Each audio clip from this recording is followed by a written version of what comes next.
اعوذ باللہ من الشیطان الرجیم بسم اللہ الرحمن الرحیم الحمد للہ رب العالمین والحمد للہ الذی ہدانا لہذا وما كنا لنهتدی لولا ان ہدانا اللہ ثم الصلاة والسلام على اشرف الانبیاء والمرسلین خاتم النبیین شفیع ذنوبنا وطبیب قلوبنا ابی القاسم محمد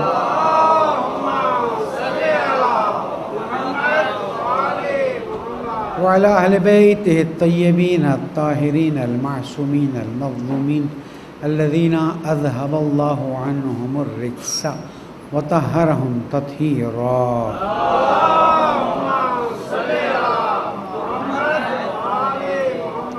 مومن کرام السلام علیکم ورحمۃ اللہ وبرکاتہ۔ اوصیکم و نفسی بتقوی اللہ و نظم امرکم، پہلے اپنے آپ کو پھر آپ سب کو نصیحت کرتا ہوں کہ اللہ کی پرواہ کیجیے، اللہ کا احترام کیجیے اور اپنے امور کو منظم کیجیے، یہی کامیابی کا راستہ ہے۔ اللہ تعالیٰ کی نعمتوں پر حمد بجا لاتے ہیں، اللہ تعالیٰ کی نعمتوں پر شکر ادا کرتے ہیں اور اللہ تعالیٰ سے دعا کرتے ہیں کہ پالنے والے ہمارے ان شکر کرنے کو قبول فرما لے، ہمارے گناہوں کو معاف فرما دے، ہماری عاقبت بخیر فرما دے۔ درود پڑھ دیں محمد و آل محمد۔ الحمدللہ عشرِ ولایت شروع ہونے جا رہا ہے اور یہ عید غدیر سے شروع ہوتا ہے اور نزول سورہ حل اتی تک جا کر ختم ہوتا ہے، اور الحمدللہ ان دنوں میں بہت سے اہم نکات پر گفتگو ہوتی ہے اور ولایت کے عنوان پر خاص کر مطالب بیان کیے جاتے ہیں اور بیان کیے جانے چاہیے، اس لیے کہ حق بنتا ہے کہ ہم ان 10 دنوں میں ولایت کی حقیقت کو جانیں، ولایت کی دلیلوں کو جانیں، ولایت کو سمجھ کر اپنائیں اور دوسروں تک پہنچائیں۔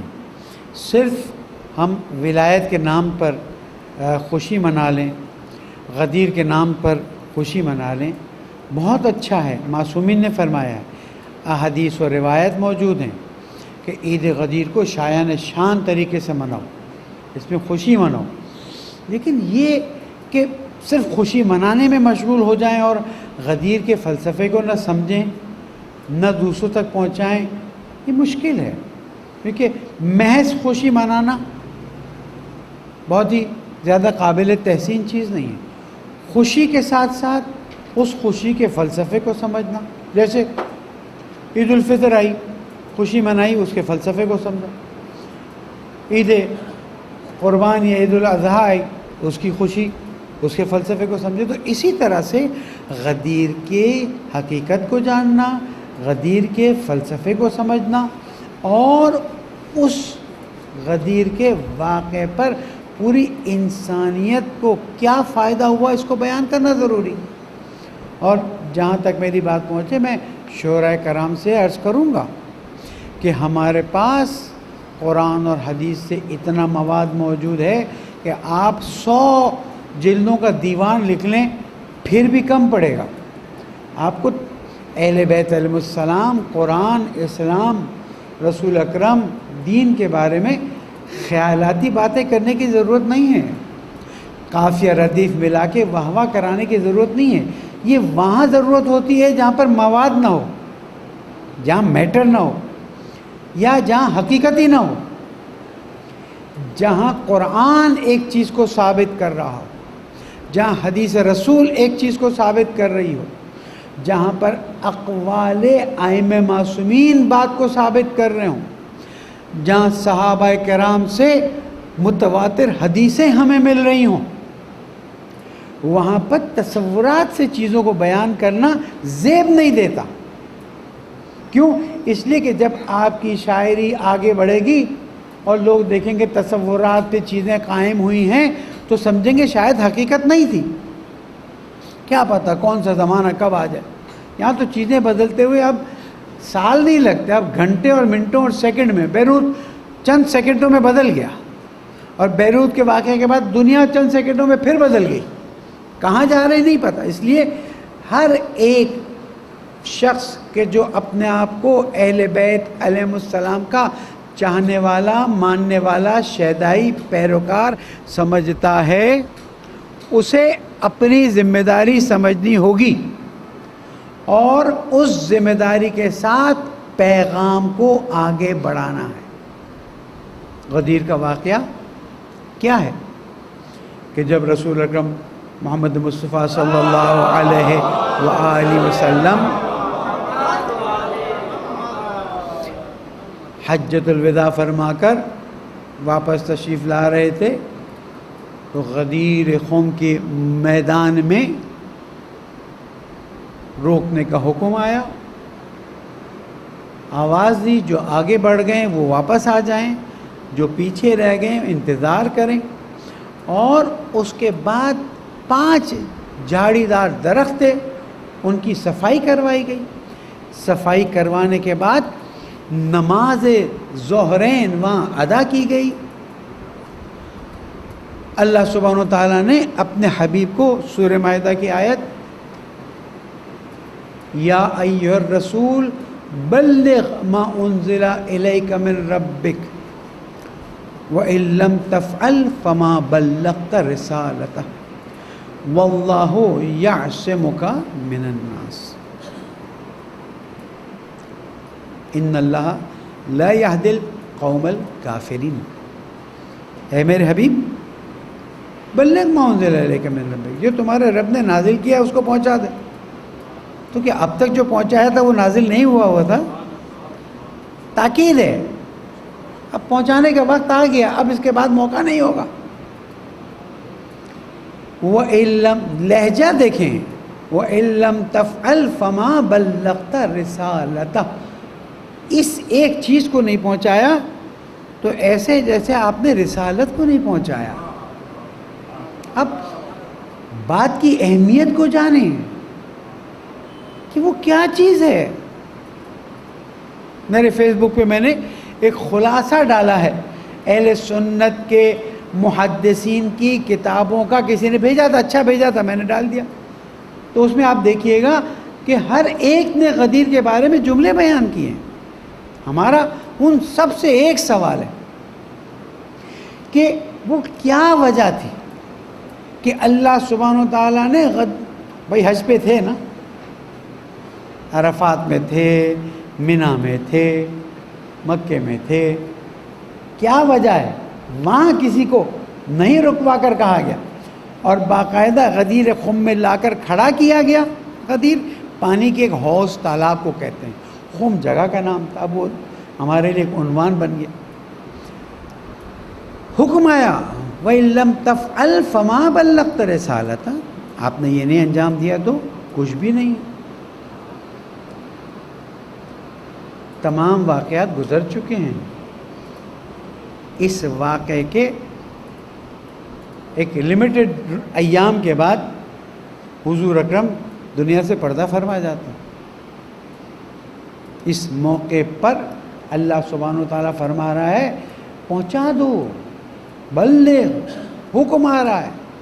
اور پھر حکم کے بعد کیا اللہ کو کہنے کی ضرورت تھی؟ واللہ یعصمک من الناس، اللہ تمہیں، اچھا کافروں سے نہیں کہہ رہا اللہ کہ اللہ تمہیں کافروں سے بچائے گا، اللہ تمہیں لوگوں سے بچائے گا۔ کچھ لوگ تھے یا نہیں تھے؟ ایک عجیب مصیبت اس وقت آئی ہوئی ہے کہ جناب تمام صحابہ، میرا یہ جملہ تاریخ میں ریکارڈ ہو جا رہا ہے، آپ کے لیے بھی رہے گا، تمام صحابہ قابل احترام ہیں۔ میں نے پچھلے جمعے عرض کیا تھا، تمام صحابہ قابل احترام ہے شرط کے ساتھ، بغیر شرط کے تو کچھ بھی نہیں ہوتا نا۔ اور وہ شرط یہ ہے کہ دیکھیں صحابی کے مومن ہونے کی ایک نشانی بتائی گئی ہے، تم سب کے نام لے آؤ، ہم ہر ایک کے نام سے پہلے ایک سوال کریں گے، اگر اس سوال کا جواب مثبت آیا بہت اچھا، مثبت نہیں آیا تو تم کو لعن کرنا پڑے گی۔ میں بہت خطرناک جملہ کہہ رہا ہوں، وہ کیا ہے میں دوہرا دیتا ہوں، یا علی لا یحبک الا المومن، رسول اکرم نے فرمایا.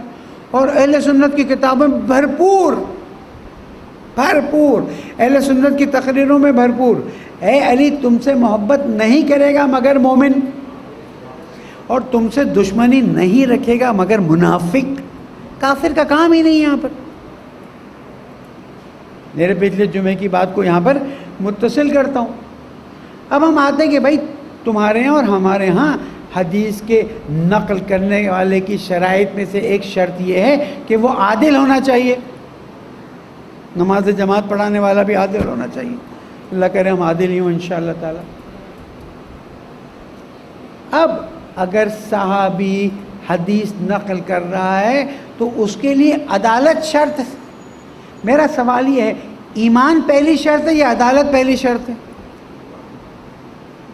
گفتگو میں بہت خطرناک زاویے سے لے جا رہا ہوں، اور میں نے کل ایک ٹیلی ویژن چینل پہ بھی بہت ہی خطرناک بات سوچ سمجھ کر کی ہے.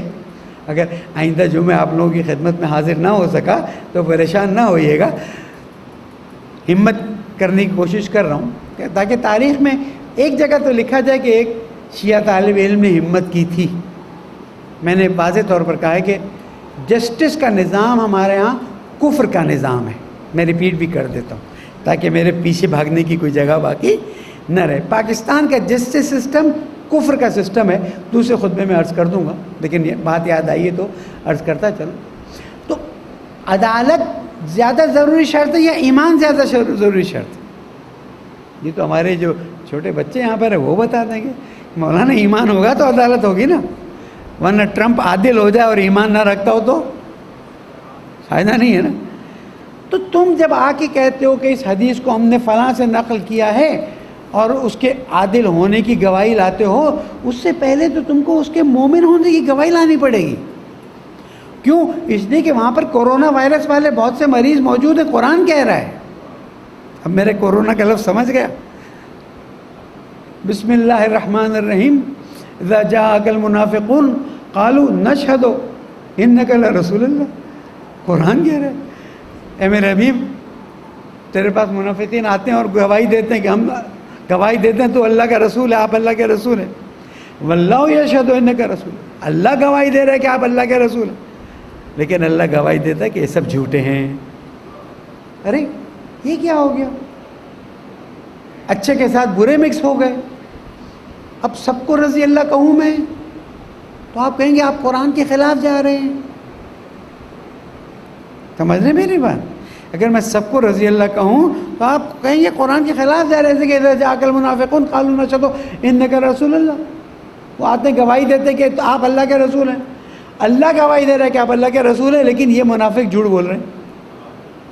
آپ لسٹ دے دیں، کنفرم کر دیں، ورنہ ہم آپ کو لسٹ دے دیتے ہیں کہ کون ایمان پر تھا کون ایمان پر نہیں تھا. جس کو مولا کائنات علی ابن ابی طالب علیہ السلام سے محبت تھی، میں تکرار کرتا ہوں، جس کو میرے مولا سے محبت تھی. 3 صورتیں ہیں. ایک صورت ہے کہ محبت ہونا جو آپ کے چہروں سے نظر آ رہا ہے. ایک ہے نفرت ہونا. ایک ہے نہ ہم ادھر کے ہیں نہ ہم ادھر کے ہیں. رسول اکرم نے صاحب بتا دیا نفرت رکھنے والے تو گئے ہی گئے، جو نہ ادھر کے نہ ادھر کے وہ بھی گئے. یہ غدیر کو سمجھا رہا ہوں میں آپ کو. غدیر کو آسان نہ لیں، غدیر کو واہ واہ مٹھائیاں بانٹنے کے لیے نہ لیں. ہے بہت اچھا ہے، لیکن غدیر کے لیے اس سے بہت آگے آپ کو کام کرنا ہے.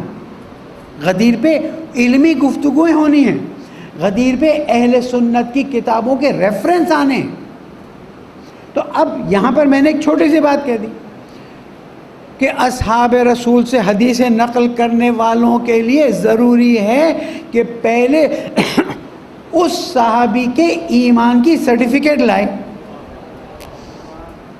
آج کل ہاسپٹل میں جب آپریشن کے لیے لے جایا جاتا ہے تو کہتے 48 گھنٹے پہلے کورونا ٹیسٹ ہونا چاہیے کہ آپ کو کورونا تو نہیں ہے تو آپ کو آپریشن ہوگا. ہم کہتے ہیں کہ آپ کی حدیث کے قبول کرنے کی ایک شک آپ نے حذف کر دی. میں تیسری بار کہہ رہا ہوں, میں بہت خطرناک بات کہہ رہا ہوں, لیکن میں اپنی اس بات پہ قائم ہوں کہ اگر آپ کسی کی حدیث کو کوٹ کرنا چاہتے ہیں تو آپ کو ثابت کرنا ہوگا یا علی حبکم ایمان و بغضکم نفاق. اگر اس کی محبت کی کوئی سرٹیفکیٹ نہیں ملی, آپ اس کی حدیث کو کیسے لے سکتے ہیں؟ اور پھر لاکھوں حدیثوں میں سے 3 لاکھ حدیثیں نکالی گئیں, 3 لاکھ حدیثوں میں سے 50,000 حدیثیں نکالی گئیں. ہم کہتے ہیں آپ لاکھوں حدیثیں قبول کر لیں, لیکن کورونا ٹیسٹ کے بغیر تو نہیں ہو سکتا نا. ایمان کا ٹیسٹ ضروری ہے. اگر ایمان کا ٹیسٹ کمپلیٹ ہے تو پھر دیکھیے کہ عادل ہے کہ نہیں ہے. پھر ہم یہاں پر حدیث قبول کریں گے, آپ بھی قبول کر لیجیے. لیکن یہ جو علماء اہل سنت نے حدیث کے قبول ہونے کی شرط یہ رکھی ہے کہ صحابی رسول عادل ہو, تو ہمارا سوال یہ ہے کہ صحابی رسول ایمان پر ہے یا نفاق پر ہے, اس کی تشخیص کیسے دیں گے آپ؟ ہم آپ کی کتابیں لے کر آتے ہیں, آپ ہماری کتابیں لے کر آ جائیے, بیٹھ کے گفتگو کرتے ہیں اور طے کرتے ہیں کہ ایمان اور نفاق کی, ایمان اور کفر کی نشانی تو معلوم ہے, ایمان اور نفاق کی. آپ دیکھیں ایمان, ظاہری ایمان والوں نے مسجد زرار بنا لی, اللہ تعالیٰ نے حکم دیا. اب دیکھیں نا, مسجد بھی ڈھانے کا حکم آ سکتا ہے اگر علی کی محبت پر نہ ہو تو. بات بہت دور تک نکل رہی ہے, کوئی حرج نہیں, کوئی حرج نہیں. ہمیں اپنے بند الفاظ میں چیزوں کو پہنچانا فرض بنتا ہے, ورنہ پھر میں جمعے میں آ کے کیا کروں, 2-4 اچھی باتیں کر کے چلا جاؤں اور پھر قیامت میں مولا میرا گریبان پکڑے کہ تجھے ہزاروں لوگ سن رہے تھے, انٹرنیٹ پہ جا رہی تھی, تو نے کھل کے بات. احترام, میں احترام کا دائرہ ہاتھ سے نہیں چھوڑتا. اگر ایکسپریس پہ مجبور ہوا تو اس لیے کہ بار بار مجھے پن چبائی جا رہی تھی, اور جہاں پر پن چبائی جائے اور مکتب کو اس حد تک لے جایا جائے وہاں پر بولنا ضروری تھا. ورنہ میں اختلافی چیزوں کو, کیونکہ اتحاد کی ضرورت ہے, حالات بہت خراب ہیں, مسائل بہت خراب. لیکن یہاں پر میں نے آج آپ کو غدیر کی بات بتائی کہ رسول اکرم نے مولا کائنات, اس کے بعد خطبہ بیان کیا کہ آیا میں نے تم تک دین پہنچا دیا؟ سب نے کہا بلا بلا, ہاں ہاں ہاں. اس کے بعد خطبہ بیان کرنے کے بعد میرے مولا کو لایا گیا, دونوں بازوؤں سے اٹھایا گیا. تاریخ میں لکھا ہے کہ بغل کے بال شریف بھی نظر آئے, اور وہاں پر فرمایا من کنت مولا ہو فہذا علی.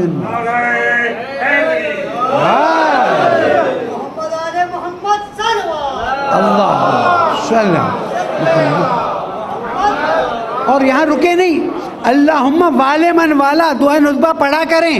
اب آپ کے موبائل میں موجود ہے, اللہم والے من والا. بھول گئے؟ جو اس سے محبت کر رہے تو اس سے محبت کرنا, تو اس کا مطلب کیا, جو اس سے جنگ میں آئے تو اس کو کیا کرنا, اس سے بھی رضی اللہ کرنا. ہاں, وعاد من عادا, جو اس سے دشمنی رکھے. اللہ تو کون دعا مانگ رہا ہے؟ یہ گھٹیا 2 ٹکے کا مولوی؟ کائنات کی عظیم ترین شخصیت دعا مانگ رہی ہے کائنات کی دوسری عظیم ترین شخصیت کے لیے کہ پالنے والے جو اس سے محبت کرے تو اس سے محبت کر, جو اس سے دشمنی کرے تو اس سے وانصر من نصرہ, جو اس کی مدد کرے. اللہ, یا رسول اللہ اتنا زیادہ عشق علی میں مبتلا ہو گئے؟ تو جواب آئے گا یہ میں مبتلا نہیں ہوں, اللہ مبتلا ہوا ہے. پالنے والے تو جو محمد والے محمد. ہمیں حقیقی معنی میں ولایت مولا کائنات اور اہل بیت علیہ السلام سے تمسک کی توفیق عطا فرمائے. گناہ گار ہیں, خطا کار ہیں, لیکن رسولوں اعلی رسول کے چاہنے والے, محبت کرنے والے, تو دیکھتے ہیں کہ جب مولا کا نام آتا ہے ہمارا چہرہ روشن ہو جاتا ہے, ہمارا دل خوش ہو جاتا. پالنے والے گناہ گار ہیں, خطا کار ہیں, مولا کا واسطہ, غدیر کا واسطہ, اعلی رسول کا واسطہ, ہمارے گناہوں کو معاف فرما, ہماری پریشانیوں کو دور فرما دے. جو کورونا میں مبتلا مریض ان کو شفا کامل عطا فرما, مرحومین شہداء کے درجات کو بلند فرما دے. بے گناہ لاپتہ اسیروں کو آزاد فرما دے، ہمارے پیارے ملک کو امریکہ کے حوالہ بنا دے، دشمن اسلام دشمن پاکستان جلد از جلد نابود فرما دے، ہنود و یہود و نصارہ جو اسلام کے خلاف اور پاکستان کے خلاف سازش کرے نابود فرما دے، ملک کے حالات کو بہتر بنا دے، ہم سب کی عاقبت بخیر فرما دے، زمانے کے امام کو راضی فرما دے، ان کے ظہور میں تعجیل فرما دے۔ بسم اللہ الرحمن الرحیم۔ اذا جاء نصر اللہ والفتح ورأیت الناس يدخلون فی دین اللہ افواجا فسبح بحمدی ربک واستغفرہ انہ کان توابا۔ صدق اللہ العلی العظیم۔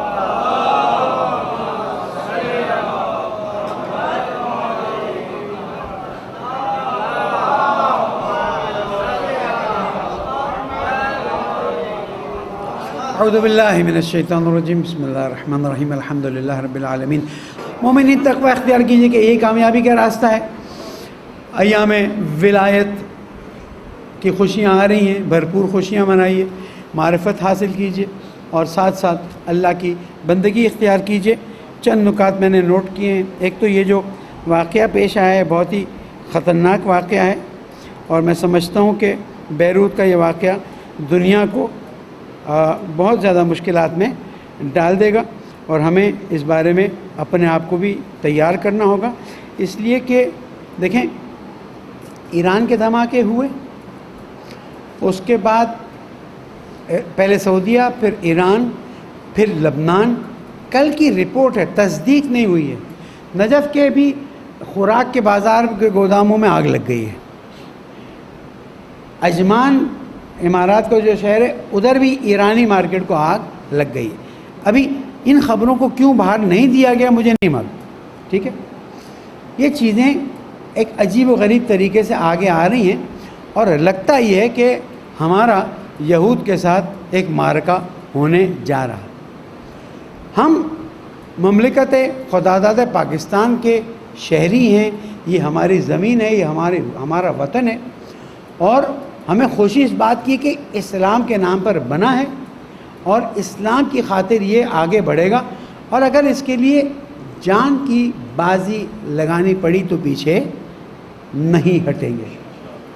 1965 کی جنگ ہو، 71 کی جنگ ہو، صرف ہماری ایک شرط ہے کہ جو نعرہ حیدری اس زمانے میں لگتا تھا اس زمانے میں بھی لگے، اور ہم اس جنگ میں آگے بڑھتے جائیں، فوجیں آگے بڑھیں، ہم ساتھ دیتے رہیں، کیونکہ یہ اب ناگزیر لگتا ہے۔ اللہ کرے نہ ہو، میری بات غلط ثابت ہو جائے، کوئی مشکل بات نہیں، لیکن ہمیں اس بارے میں ہوشیار رہنا ہوگا۔ حکومت کو، فوج کو، سب کو پتہ ہے، صرف ہم تو اپنی طرف سے ایک تائید کے طور پر عرض کر رہے ہیں کہ ہم اپنے اس ملک کے لیے جان دینے کے لیے قربان ہیں، قربان کرنے کے لیے تیار ہیں، پیچھے نہیں ہٹیں گے۔ لیکن اگر تم نے کوتاہی کی تو پھر تم جانو اور اللہ جانو۔ میں علی زیدی صاحب سے سوال کرنا چاہتا ہوں، یوں ہی سوال کر سکتا ہوں، فون اٹھتا نہیں ہے، میسج کی جواب آتے نہیں ہیں۔ ان جی آئی ٹیوں کا کیا ہوا؟ اتنا شور مچایا، ارے تم تو سید زادے ہو، ہمت کرو نا، کس نے تمہیں بٹھا دیا؟ کس نے تمہیں خاموش کیا؟ اگر پارٹی مصلحت کی وجہ سے خاموش ہوئے تو قیامت میں جواب دہ ہو، اس لیے کہ تم مظلوم کی حمایت کے لیے نکلے تھے، اپنی پارٹی کی پالیسی کے مطابق نہیں نکلے تھے، اس لیے تمہیں اٹھنا ہوگا اور جواب دینا ہوگا۔ کورونا کے حالات بہتر بتائے جا رہے ہیں، بہتر ہے یا نہیں ہمیں نہیں معلوم۔ ہوٹلیں کھولی جا رہی ہیں، ٹرانسپورٹ کھولا جا رہا ہے، خدا را آپ لوگ احتیاط کا دامن ہاتھ سے نہیں جانے دیجیے، اس لیے کہ ہمارے اور آپ کی عزاداری کا زمانہ آ رہا ہے۔ میں عام طور پر ایک منفی بات کہہ جاتا ہوں کہ ابھی کھول کے کورونا بڑھا دیا جائے گا اور پھر عزاداری کے وقت ہم پہ شور کیا جائے گا، نوٹ کر لیجیے گا نا۔ ایسے کیا ہوگا؟ تم نے تو کہا تھا عید کے بعد سپائک آئے گا، اب عید کے 14 دن کا تو انتظار کرو، اس کے بعد دیکھو کہ کیا صورتحال ہوتی ہے۔ تم نے کل اعلان کر دیا وہ کھول دو، وہ کھول دو، وہ کھول دو، پھر ایک دم سے بڑھ جائے گا۔ ایران کا حال دیکھ لیجئے، بہت برا ہے۔ برازیل کا حال دیکھ لیجئے، امریکہ، کل امریکہ کی حالت بری ہوئی تھی۔ بھائی مجھے ایک دم سے یہ لوگوں پہ رحم کھانا کورونا کے معاملے میں یہ ایک بہت خطرناک سازش لگی. شاید جنہوں نے اعلان کیا ان کو بھی نہ پتا ہو, پیچھے سے چیزیں چل رہی ہوں. ہوشیار رہیے گا. میں نے اپنا پیغام دے دیا. اگلی چیز میں اس بات کو عرض کرتا چلوں کہ پچھلے ہفتے رہ گئی بات کہ پشاور ہائی کورٹ میں جو ایک ایسے شخص کو کہ جس نے نبوت کا اور پتہ نہیں کیا کیا دعویٰ کیا تھا, اس کو شوٹ کر دیا گیا. جب ہم نے اس پہ نظر ڈالی تو پتہ چلا کہ یہ لوور کورٹ, اپر کورٹ, اوپر چیزیں چلتی رہیں اور کوئی نتیجہ نہیں آ رہا تھا. میں کہتا ہوں حکومت کو کہ اپنا عدلیہ کا سسٹم اتنا مضبوط کر دیں کہ اتنی لمبی کہانیاں نہ چلیں نا. 10 سال چیزیں چل رہی ہوتی کوئی پوچھنے والا نہیں. نیب کا بھی مسئلہ یہی ہے, ہر روز ایک خبر آتی, آج یہ شروع ہوا. میں تو 1.5 سال سے کہہ رہا ہوں. پھر وہ کہتے ہیں نا ٹرک کی لال بتی کے پیچھے لگا دیا, اس کے بعد پھر پتہ چلا. بہرحال عدلیہ کو دیکھنا ہوگا کہ یہ حرکت کیوں ہوئی, اس حرکت کا مقابلہ کرنا ہوگا. اس لیے کہ پولیس والے بھی یہ کام کر رہے ہیں, دوسرے لوگ بھی یہ کام کر رہے ہیں. انہیں کو دیکھ کے لوگوں نے سیکھا ہے. وہاں پر روک لیں, وہاں پر لوگ خود بخود رک جائیں گے. میرا پیغام کسی اور خاص جگہ کے لیے. بارش آئی اور الحمدللہ مرکزی حکومت نے کراچی والوں پر رحم کھایا. میں مرکزی حکومت کا شکریہ ادا نہیں کروں گا. تمہیں شرم نہیں آتی؟ تمہیں کراچی کے پرابلمز نہیں پتہ؟ تمہیں کراچی کے MNAs نہیں بتاتے ہیں کہ یہاں کی کیا حال ہے؟ تم نے پچھلی بارشوں میں ہمیں ان لوگوں کے رحم و کرم پر چھوڑ دیا کہ جو اپنوں پر بھی رحم نہیں کرتے. ارے بھائی, یہ لوگ اپنوں پر رحم کر رہے ہوتے تو کم از کم اپنی قبر تو سیدھی کرنے کی فکر کرتے ہیں. جو اپنے پر رحم نہیں کرتا وہ ہم پہ کیا رحم کرے گا؟ اب جا کے NDMA کو بھیجا گیا کہ جاؤ بھائی نالے صاف کرو. دیکھیں 4 دن میں, آج 5واں دن ہے, پوری نظر رکھ رہا ہوں, مطالعہ کر رہا ہوں تاکہ آپ کو بتا سکوں نالے اچھے صاف ہو گئے. عمران خان صاحب, آپ کا کیا کراچی سے کوئی تعلق نہیں؟ پاکستان کا حصہ نہیں کراچی.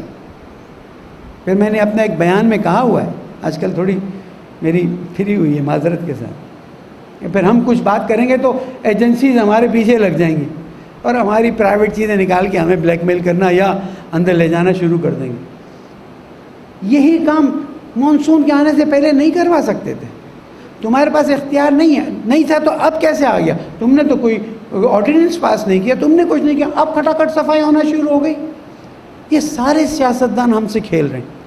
اگر شرعاً حرام نہ ہوتا تو میں ایک بات کہہ رہا ہوں, میں ریپیٹ کر رہا ہوں, شرعاً حرام نہ ہوتا تو میں ایک بات کہہ رہا ہوں. عراق میں کیا ہوا کہ جب پولیٹیشنز جیت کر اپنی پارلیمنٹ میں گئے, پچھلے سالوں میں بات کر رہا ہوں, اور انہوں نے اپنی کانسٹیٹیوئنسی میں کام نہیں کیا, تو بعض جگہوں پہ جب وہ نیکسٹ ٹائم ووٹ لینے گئے تو لوگوں نے ان کو پتھر مار کے ان کے بھیجے پھاڑ دیے.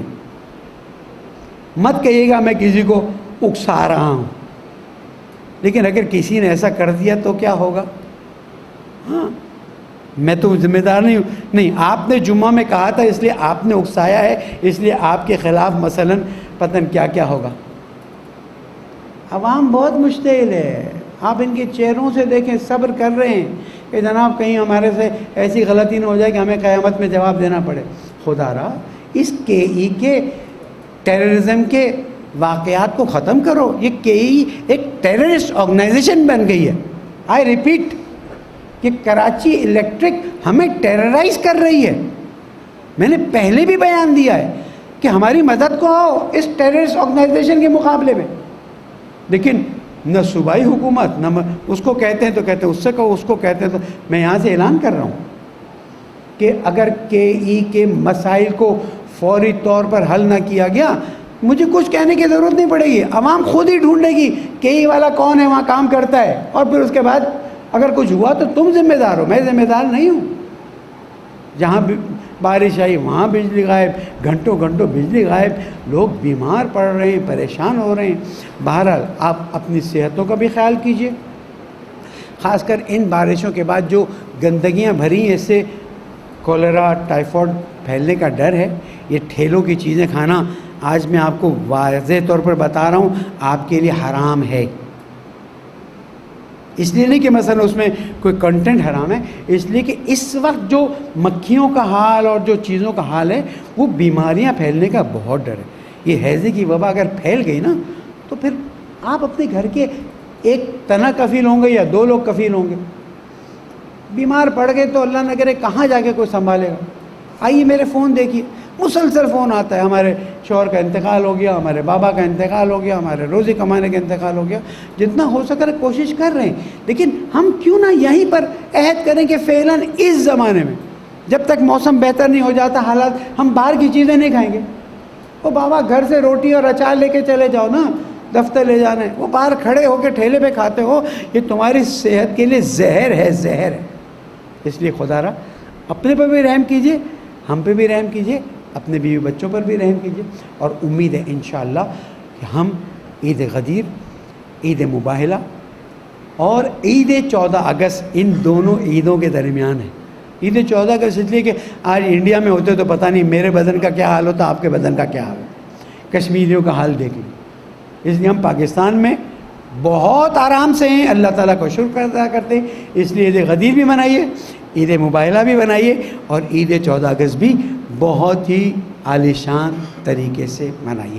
پالنے والے تجھے محمد و آل محمد کا واسطہ، تجھے تیری رحمتوں کا واسطہ. پالنے والے ان رحمتوں کی بارشوں کو ہمارے لیے فائدہ مند قرار دے دے. جہاں جہاں مومنین ہیں پریشان، ان کی پریشانیوں کو دور فرما دے. تیری بندگی کی لذت عطا فرما دے. عید غدیر و عید مباہلہ اور عید نزول سورہ حلطہ کا واسطہ پالنے والے جو جو بیٹے بیٹیاں شادی کی عمر پہ پہنچے ہیں، وسائل فراہم نہیں، وسائل فراہم فرما دے. بیماروں کو شفائے کامل عطا فرما.